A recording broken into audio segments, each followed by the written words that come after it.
일반적으로 한 1000명 정도당 1명 태어난다고 알려져 있고요. 이러한 임상적 특징을 보였을 때 우리는 다운 증후군을 의심할 수가 있습니다.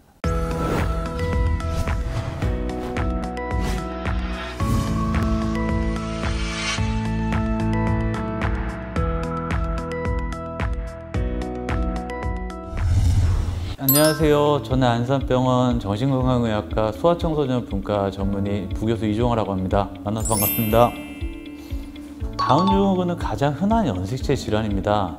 지역별, 인구별, 인종별로 조금 연구상에서는 차이가 있긴 하지만은 일반적으로 한 1000명 정도당 1명 태어난다고 알려져 있고요. 2개의 쌍으로 이루어진 46개의 염색체를 가지고 있는데 이 중 21번 염색체가 3개로 된, 그러니까 2개가 아닌 3개로 된 염색체 이상이죠. 약 95% 정도가 21번 염색체가 3개인 3염색체성 다운 증후군을 가지고 있고, 이는 세포 분리 과정에서 문제가 일어났을 때 발생한다고 이야기를 할 수가 있습니다. 그 다음으로는 일반 21번 염색체 2개와 전자된 21번 염색체가 1개 더 있는 형태의 전자형 다운 증후군, 그리고 모자이크형 다운 증후군이 있습니다. 현재까지 염색체 이상과 가장 관련성이 있다고 알려진 것은 환모의 연령입니다. 환모의 연령이 35세를 넘어가게 됐을 때 이 다운 증후군의 발생 위험성이 급격하게 증가한다고 하고요. 연령이 증가할수록 다운 증후군의 발생 위험성이 올라가는데, 이거는 세포 분열 과정에서의 이상과 관련성이 있다고 이야기를 합니다. 다운 증후군은 다른 형태들도 있다고 이야기를 들었었는데요. 산모의 나이와는 크게 관련성은 없고, 오히려 부모가 가지고 있는 염색체의 이상, 그러니까 임상적으로는 두드러진 증상을 갖고 있지 않지만은 염색체 이상을 유발할 수 있는 요인을 가지고 있는 부모의 경우에서는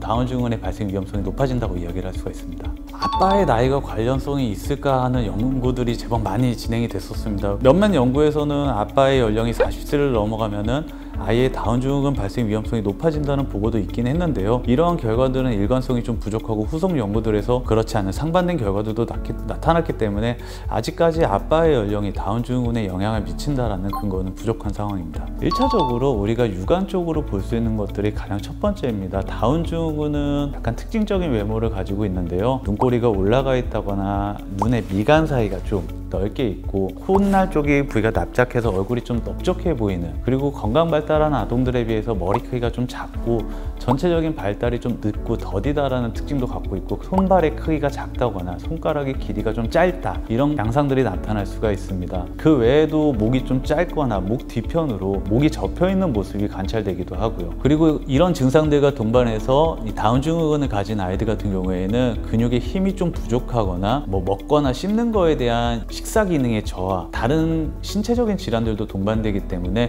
이러한 임상적 특징을 보였을 때 우리는 다운 증후군을 의심할 수가 있습니다. 앞서 말씀드린 것 같이 이제 외향적인 특징이나 가진 다른 동반된 질환들이 의심이 됐을 때 확진을 위해서는 혈액 검사를 통해서 염색체 이상 여부를 판단합니다. 염색체 검사를 통해서 21번 염색체의 이상 유무를 확인하고, 이상 유무가 발견되었을 때 우리는 다운 증후군을 진단하게 됩니다. 다운 증후군의 동반 질환은 크게 2가지, 그러니까 신체적인 측면하고 발달적인 측면을 나눠서 좀 이야기를 할 수가 있을 것 같습니다.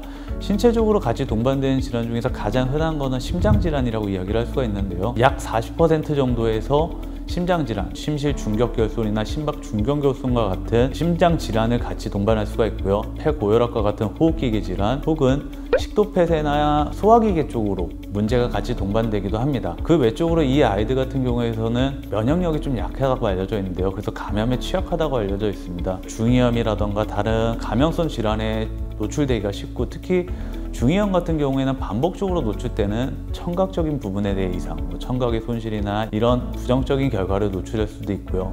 사실을 가지고 있는 아이들도 같이 발견될 수가 있습니다. 이러한 신체 질환들이 여러 가지가 발견되고 있고요. 과거에는 이런 신체 질환들로 인해서 평균 수명이 되게 짧거나 1살을 넘기지 못하고 사망하는 경우들도 있었다고 하지만은 현재는 의료기술의 발달로 초기 영아들의 생존율은 더 증가하고 있고요. 다운 증후군 아이들, 성인까지도 기대 수명은 예전에 비해서 많이 증가한 상태입니다. 두 번째로는 이제 발달적인 부분에 대해서 얘기를 할 수가 있는데요. 다운 증후군 아이들 같은 경우에서는 건강 발달한 아이들에 비해서 전반적인 발달이 늦습니다. 약 12개월 내외에서 걸음마를 시작하는 건강 발달 아이들하고 달리 다운 증후군이 있는 아이들 같은 경우는 15개월 이후에 이제 걸음마를 시작하는 경우들도 있고, 더 늦은 나이에 시작을 하기도 합니다. 또 다른 문제가 되는 것들이 인지발달 장애입니다. 우리가 소위 말하는 지적장애라고 하는 부분이 대부분의 다운 증후군 아이들에게서 같이 동반되게 됩니다. 일반적으로 경도에서 중등도 정도의 지적장애가 동반될 수 있습니다. 경도 지적장애 같은 경우에는 우리가 성인이 되었을 때 기준으로 초등학교 고학년 정도의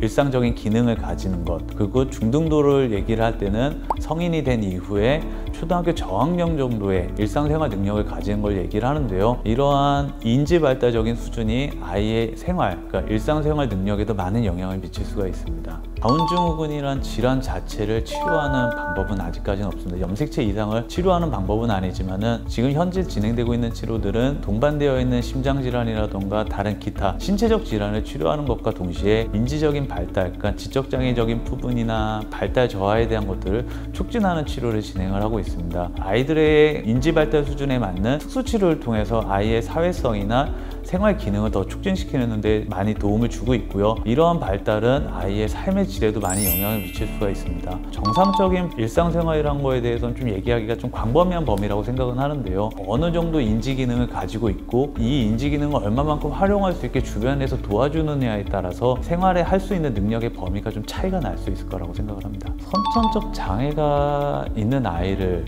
가진 부모님들께서는 굉장히 큰 상심을 가질 거라고 생각을 합니다. 아무래도 많은 기대를 하고 아이에 대한 부푼 꿈을 안고 있다가 많은 상심을 하고 충격도 받고 뭐 심지어는 우울이나 불안을 경험할 수도 있을 것 같은데요. 제가 드리고 싶은 말씀은 적절한 도움을 줬을 때 아이가 가지고 있는 인지 발달을 최대한 촉진시켰을 때 아이가 일상생활을 영위할 수 있는 부분들이 예전에 비해서 어느 정도 가능성이 더 커지고 있다는 부분들을 이야기를 드리고 싶고요. 아이를 낳았을 때 처음에 우리가 상심해서 발달의 중요한 시기에 이런 기회를 놓치게 되면은 아이가 성장을 했을 때 더 발달할 수 있는 기회를 놓치게 되는 거기 때문에 이런 부분들에 대해서 조금 더 유의하고 더 많은 관심을 가지면 아이에게 더 큰 도움이 될 것이라고 생각을 합니다.